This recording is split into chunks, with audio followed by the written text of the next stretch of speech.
D over F sharp chord is basically a D chord. The F sharp note just takes on more of a dominant role. And so if we look at the D over F sharp chord, we're basically going to have the traditional D down here with our first finger on the second fret of the G string. We have our second finger on the second fret of the high E string, and then our third finger on the third fret of the B string. And that's our D note, our traditional D, which we typically start strumming from the D string.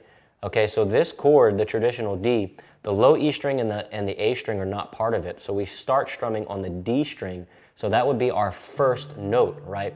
That's the dominant note of this chord. But to transform this chord into D over F sharp, we're going to take our thumb and we're going to press down on the second fret of the low E string. And that becomes the F sharp note. And now when we strum this chord, our first note is now the F sharp. And so now we're going to strum all 6 strings starting with the low E string.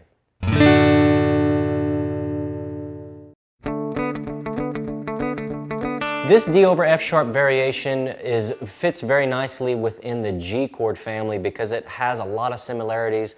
The shaping is very similar to the other chords in the G chord family. So whenever you have to play a D in the G chord family, you can use this variation, this D over F sharp. So to play this chord, we need to take our first finger and we're going to put it on the second fret of the low E string, and that's going to be our F sharp note. And then we're going to take our second finger and put it on the second fret of the G string, and then our third finger goes on the third fret of the B string, and our fourth finger goes on the third fret of the high E string.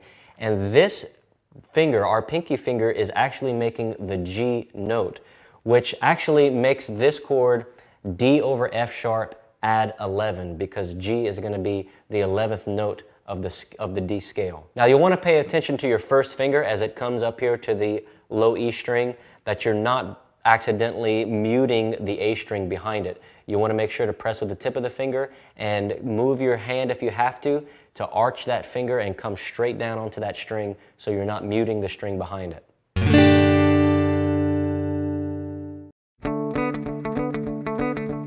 Now for this D over F sharp variation, we're going to be barring the second fret with our first finger, and then we're going to be making the C shape with our second, third, and fourth finger.